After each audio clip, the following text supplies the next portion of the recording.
L'ethnobotanique, c'est très simple. En fait, c'est la rencontre du végétal et de l'homme.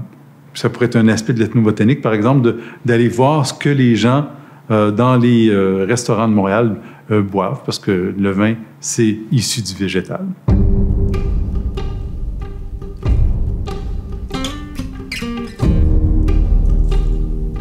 Mon intérêt pour l'ethnobotanique, en fait, s'est éveillé quand j'ai fait un passage à l'Université Harvard où venait de sortir un livre sur les classifications qu'on dit folkloriques. Le terme est peut-être un peu malheureux.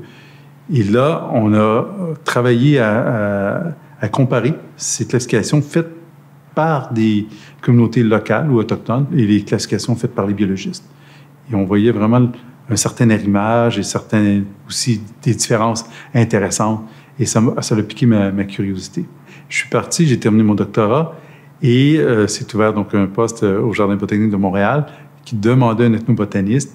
Et comme j'avais des intérêts envers les sciences sociales, etc., bien, on m'a donné la chance de bifurquer et je me suis rendu au Nunavik pour récolter des plantes pour parfaire le jardin des Premières Nations.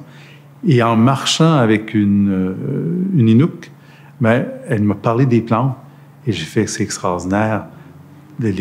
Tous les noms qu'elle connaissait des plantes qui parsemaient la toundra. Et en revenant à Montréal, je me suis rendu compte que ces noms-là n'étaient même pas inscrits nulle part, c'était pas connu, qu'il y avait très peu de travail, en fait, qui était fait sur le savoir botanique des Inuits du Nunavik.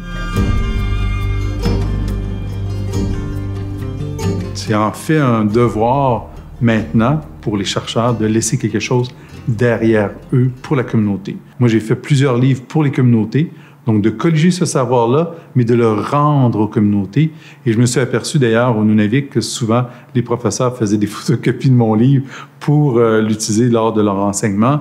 Ça peut être de faire des vidéos où on capte le savoir de certains aînés qui sont importants dans la communauté, donc de rendre ça accessible.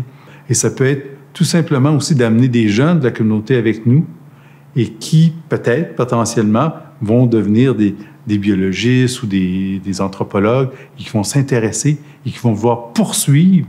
Et ça, c'est des choses qui m'ont été demandées, qui m'ont été dites par les Autochtones du Québec. Un projet qui a été de longue haleine, là, c'est 20 ans, en fait, de travail sur le diabète et les Autochtones, surtout du Québec, mais aussi de l'Ouest canadien. Et on a voulu reconnaître la médecine traditionnelle, voir comment cette médecine-là s'arrime et peut aider la médecine moderne et faire en sorte que les gens souffrent moins du diabète. Et aussi de permettre de traduire cette médecine qui est mal comprise par les non-autochtones.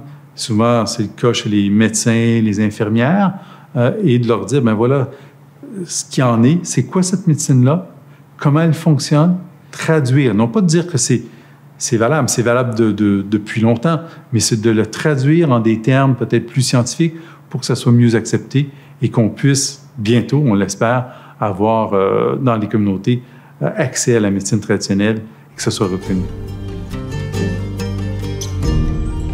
Ce qui me rend vraiment fier dans mon travail, c'est cet échange, ce partage qui s'est fait depuis 22 ans, 23 ans avec les communautés autochtones du Québec. On se retrouve non plus professeurs, mais étudiants. On écoute, on apprend sur des dimensions qu'on connaissait très mal. C'est un partage qui est vraiment extraordinaire. Évidemment, il faut un retour aussi. Je ne suis pas là juste pour apprendre et publier puis monter mon dossier de chercheur, mais il faut rendre aux communautés. Donc, tous les livres que j'ai pu faire, les affiches que j'ai fait aussi pour dire aux gens, bien, c'est votre savoir, ça vous appartient, soyez-en fiers.